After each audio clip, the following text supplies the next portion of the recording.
കേട്ടുകൊണ്ടിരിക്കുന്നത് റേഡിയോ മാറ്റുലി 90.4. കേൾക്കൂ, ആസ്വദിക്കൂ, അറിവ് നേടൂ.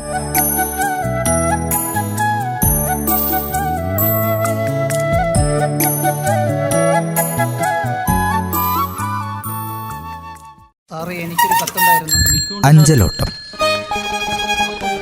കൈമാറിയ കത്തുകൾ, ബാക്കി വെച്ച കഥകൾ, കത്തുമായി എത്തുന്നവരുടെ ജീവിതാനുഭവങ്ങൾ. നിർവഹണം പ്രജിഷ രാജേഷ്.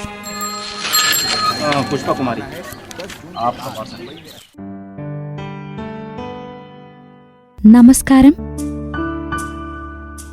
എല്ലാ പ്രിയ ശ്രോതാക്കൾക്കും അഞ്ചലോട്ടത്തിന്റെ പുതിയൊരധ്യായത്തിലേക്ക് സ്വാഗതം.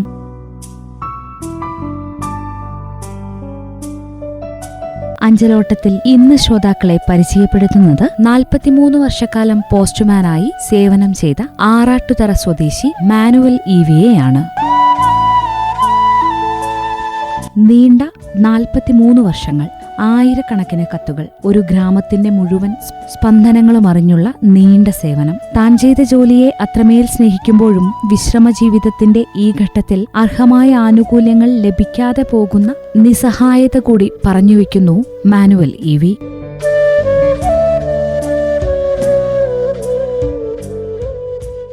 നമസ്കാരം. ഏറെ സ്നേഹത്തോടെ റേഡിയോ മാറ്റുലിയുടെ അഞ്ചലോട്ടം പരിപാടിയിലേക്ക് സ്വാഗതം ചെയ്യുകയാണ്. ഞങ്ങളുടെ ശ്രോതാക്കൾക്ക് വേണ്ടി ഒന്ന് പരിചയപ്പെടുത്താമോ? പേര്, സ്ഥലം എവിടെയാണ്? എന്റെ പേര് മാനുവൽ ഇവി, ആറാട്ടുതറ പോസ്റ്റ്, മാനന്തവാടി, വയനാട്. എത്ര കാലം മാനുവൽ ചേട്ടൻ ഈ പോസ്റ്റ്മാൻ ആയിട്ട് സേവനം ചെയ്തിരുന്നു? ഞാൻ പോസ്റ്റ്മാനായിട്ട് 43 വർഷത്തോളം. 43 വർഷവും എവിടെയായിരുന്നു? ഒരേ പോസ്റ്റ് ഓഫീസിലായിരുന്നോ? ആറാട്ടുതറ തന്നെ. ആഹാ. വീടിനടുത്തായിരുന്നോ പോസ്റ്റ് ഓഫീസ്? വീടിനടുത്ത് തന്നെ. ഈ 43 വർഷം മുമ്പേ ഈ ഒരു മേഖല സ്വീകരിക്കാനുണ്ടായ ഒരു കാരണം എന്താണ്? ഇഷ്ടത്തോടെ തെരഞ്ഞെടുത്തതാണോ അതോ ഒരു തൊഴിൽ എന്ന രീതിയിൽ ഇതിലേക്ക് എത്തിപ്പെട്ടതായിരുന്നോ? ഇതിലേക്ക് ഒരു തൊഴിലെന്ന രീതിക്കാണ് വന്നത്.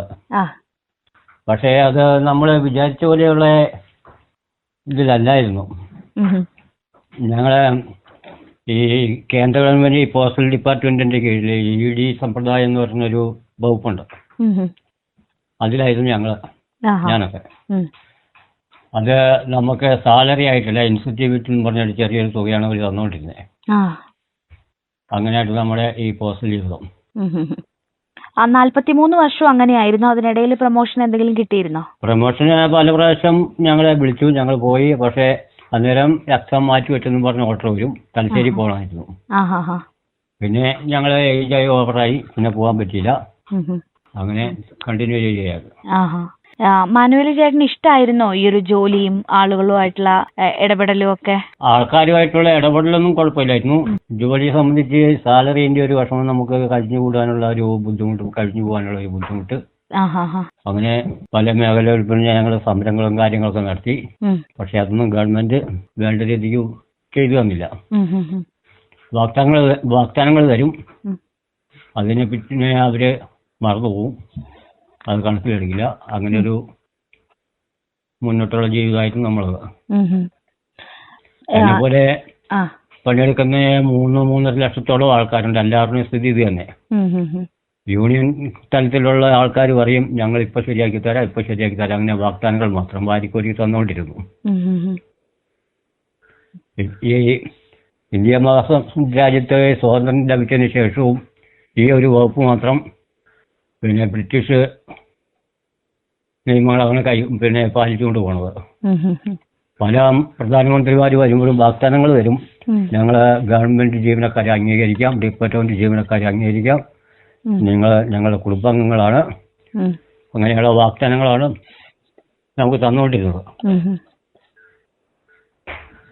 ഒരു കാലത്ത് ഈ വിവരസാങ്കേതിക വിദ്യയൊക്കെ വളരുന്നതിന് മുമ്പേ ഈ കത്തുകളിലൂടെ ആയിരുന്നല്ലോ എല്ലാ വിവരങ്ങളും അറിഞ്ഞിരുന്നത്.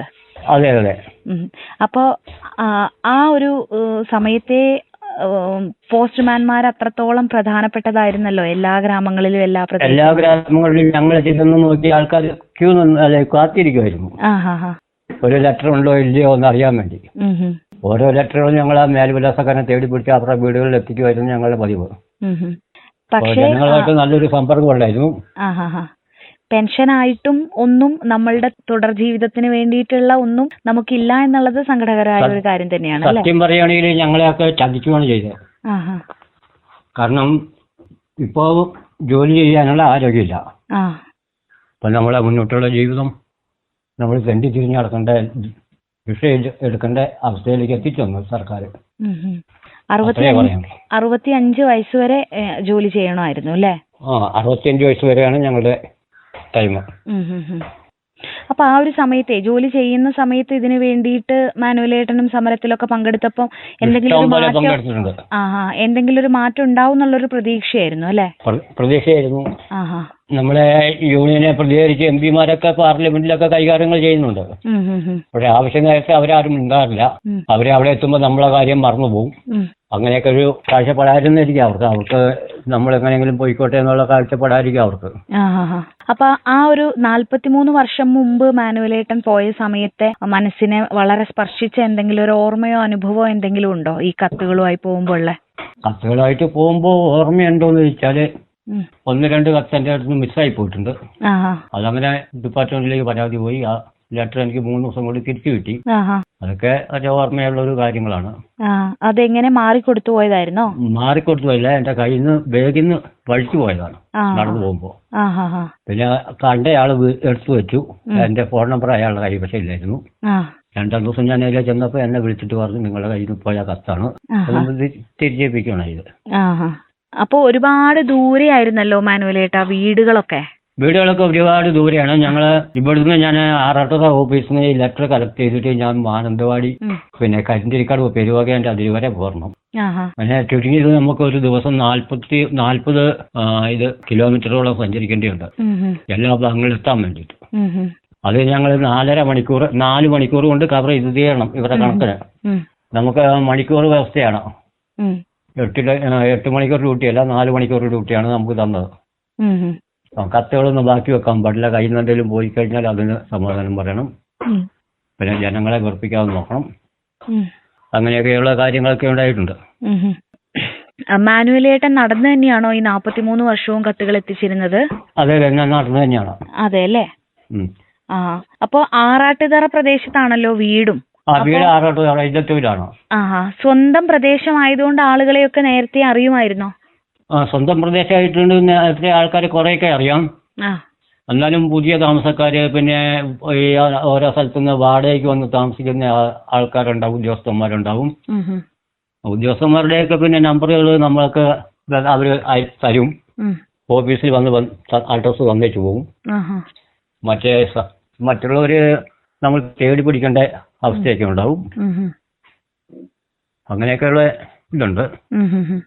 പിന്നെ ഇവര് ഇവിടുന്ന് സ്ഥലം മാറി പോകണവരുടെ ലെറ്ററുകൾ അതൊക്കെ ഞങ്ങൾ എഴുതുമ്പോൾ ഞങ്ങളൊരു 1.5 വർഷത്തോളം ആ കത്തുകളൊക്കെ കൃത്യമായിട്ട് തിരിച്ചയച്ചു കൊടുക്കും അവർ ജോലി ചെയ്യുന്ന സ്ഥലങ്ങളിലേക്ക്.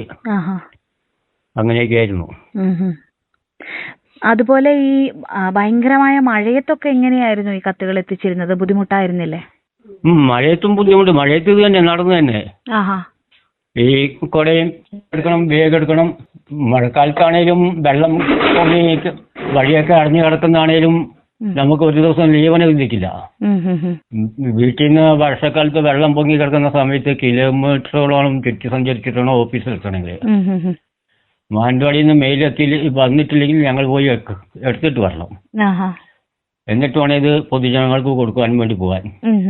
ആറാട്ടുതറ ഇല്ലത്തുവയൽ എന്നൊക്കെ പറയുമ്പോൾ ഒരു വെള്ളം കയറുന്ന പ്രദേശം കൂടിയായിരുന്നു. പ്രദേശമാണ്. നമ്മൾ കബനിപ്പുഴന്റെ തീരത്താണ്. അപ്പൊ പോയിട്ട് പിന്നെ അങ്ങോട്ട് ഓഫീസിലേക്ക് പോണ വഴിയെല്ലാം വെള്ളത്തിന്റെ നമുക്ക് നടന്നു പോകാനൊന്നും പറ്റാത്ത സാഹചര്യങ്ങളാണ് വർഷക്കാലത്ത് വരിക. അങ്ങനെയൊക്കെ ഉണ്ട്. മാനുവലേട്ടൻ ഇപ്പൊ റിട്ടയർ ആയിട്ട് എത്ര നാളായി? ഞാനിപ്പോ 7 മാസം. 7 മാസം ആയതേ ഉള്ളൂ അല്ലേ? 7 മാസം ആയതേ ഉള്ളൂ. അതുപോലെ തന്നെ ഈ രജിസ്റ്റേർഡുകളും മണി ഓർഡറുകളും ഒക്കെ എത്തിക്കണല്ലോ? രജിസ്റ്റേർഡ് ഉണ്ട്, മണി ഓർഡർ ഉണ്ട്, രജിസ്റ്റേർഡ് ഉണ്ട്. പിന്നെ സുരക്ഷാ പെൻഷൻ നമ്മൾ കൈകാര്യം ചെയ്തു കൊടുത്തോണ്ടിരുന്നു. ഈ മണി ഓർഡറുകൾക്കൊക്കെ ആയിട്ട് കാത്തിരിക്കുന്ന ആളുകളെ കുറിച്ച് അത് ഓർമ്മയുണ്ടോ? ഇഷ്ടം പോലെ അന്വേഷിച്ച് വരാറുണ്ടായിരുന്നോ? അന്വേഷിച്ച് വരും. ഞങ്ങളെ വഴിക്ക് വെച്ച് കാണുമ്പോൾ ചോദിക്കും വന്നോ. ഈ ആദിവാസി മേഖല ഈ കൂടുതലുണ്ട്. പിന്നെ പെൻഷൻ മേടിക്കുന്ന വയോജനങ്ങളുണ്ട്. അവർക്കെല്ലാം കിട്ടുന്ന തുച്ഛമായ പൈസ 1 മാസം അല്ലെങ്കിൽ 2 മാസം കൂടുമ്പോഴാണ് ഇവരുടെ കൈകളിലേക്ക് എത്തിച്ചുകൊണ്ടിരിക്കുന്നത്. അതുകൊണ്ട് ആ പൈസയൊക്കെ നമ്മളെ കിട്ടിക്കഴിഞ്ഞാൽ ഞങ്ങൾ ഉടനെ അത് അവരുടെ കൈകളിൽ എത്തിച്ചു കൊടുക്കലാണ് ഞങ്ങളെ പതിവ്. മാനുവലേട്ടാ 43 വർഷം ഈ ഒരു മേഖലയിൽ ജോലി ചെയ്തല്ലോ. അപ്പം ഒരുപാട് ഓർമ്മകൾ ഉണ്ടായിട്ടുണ്ട് എന്ന് പറഞ്ഞു. ഒരേ പോസ്റ്റ് ഓഫീസിലാണ് ചെയ്തത്. അപ്പോൾ ഈ സർവീസിൽ നിന്ന് ഇറങ്ങിയതിന് ശേഷം ആളുകളെ കാണാറുണ്ടോ? അവരൊക്കെ ആ സമയത്തുള്ള ഒരു സ്നേഹം അതുപോലെ നിലനിർത്തുന്നുണ്ടോ? ഉണ്ട്. ആൾക്കാരെ പിന്നെ ഞാൻ പുറത്തിറങ്ങുമ്പോൾ എൻ്റെ അടുത്ത് വരുന്നുണ്ട്, സംസാരിക്കുന്നുണ്ട്. ഇപ്പൊ കഴിഞ്ഞു സുഖം അന്വേഷിക്കും, ക്ഷേമാന്വേഷണമൊക്കെ ഉണ്ടാവും. പഴയ രോഗിയൊക്കെ ഉണ്ട്. ആൾക്കാർ ചിലര് ഞങ്ങൾ ഓർത്തില്ലെങ്കിൽ ഇങ്ങോട്ട് ചോദിക്കും, ഇന്ന സ്ഥലത്തായിരുന്നില്ലേ, ഞാൻ നിങ്ങളെ അറിയും എന്നൊക്കെ പറഞ്ഞു വരും. മാനുവലേട്ടന്റെ വീട്ടിൽ ആരൊക്കെയുണ്ട്? എന്റെ വീട്ടിൽ ഞാനും എന്റെ ഭാര്യയും മാത്രം.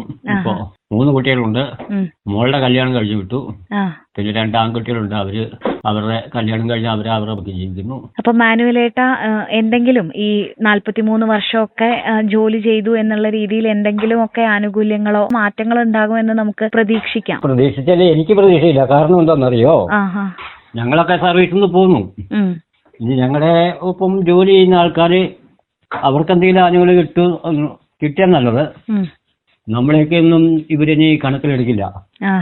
കാരണം ഇനിയിപ്പോ നമ്മളെയൊന്നും ഇവർക്ക് വേണ്ടല്ലോ. നോക്കാം, ഇനി വരുന്നവർക്കെങ്കിലും എന്തെങ്കിലും മാറ്റം ഉണ്ടാവട്ടെ എന്ന് നമുക്ക് പ്രതീക്ഷിക്കാം അല്ലേ? പ്രതീക്ഷിക്കാം. അതെ. അപ്പോ ഒരുപാട് സന്തോഷം മാനുവലേട്ട. തിരക്കിലും ഞങ്ങൾക്ക് വേണ്ടി പോസ്റ്റൽ മേഖലയിലെ അനുഭവങ്ങളൊക്കെ പങ്കുവച്ചതിനുള്ള നന്ദി അറിയിക്കുന്നു. ആയിക്കോട്ടെ, താങ്ക് യു. കത്തുകൾ കുറയുകയും ഡിജിറ്റൽ യുഗം വരികയും ചെയ്തെങ്കിലും മാനുവൽ ഇവിയെ പോലെയുള്ള മനുഷ്യർ ഈ സമൂഹത്തിന് നൽകിയ സേവനം നമുക്ക് വിസ്മരിക്കാനാകില്ല. ഔദ്യോഗിക ജീവിതത്തിൽ നിന്നും പടിയിറങ്ങുമ്പോൾ കിട്ടേണ്ട ആനുകൂല്യങ്ങൾ നിഷേധിക്കപ്പെടുന്നത് നോവുന്ന ഒരു യാഥാർത്ഥ്യം തന്നെയാണ്. നീതിപൂർവമായ പരിഗണന ഇദ്ദേഹത്തെ പോലെയുള്ളവർക്ക് ലഭിക്കട്ടെ എന്ന് നമുക്ക് പ്രത്യാശിക്കാം. തപാൽ വഴികളിലെ ഓർമ്മകൾ ഇന്നു പങ്കുവച്ചത് ആറാട്ടുതറ സ്വദേശി മാനുവൽ ഇവി ആയിരുന്നു. അഞ്ചലോട്ടത്തിന്റെ ഇന്നത്തെ അധ്യായം ഇവിടെ പൂർണ്ണമാകുന്നു. മറ്റൊരതിഥിയുമായി വീണ്ടും എത്താം. നന്ദി, നമസ്കാരം.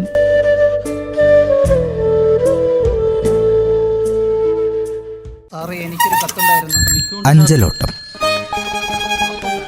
കൈമാറിയ കത്തുകൾ ബാക്കി വെച്ച കഥകൾ. കത്തുമായി എത്തുന്നവരുടെ ജീവിതാനുഭവങ്ങൾ. നിർവഹണം പ്രജിഷ രാജേഷ്.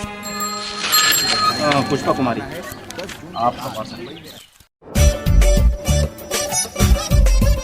നിങ്ങൾ കേട്ടുകൊണ്ടിരിക്കുന്നത് റേഡിയോ മാറ്റുലി 90.4.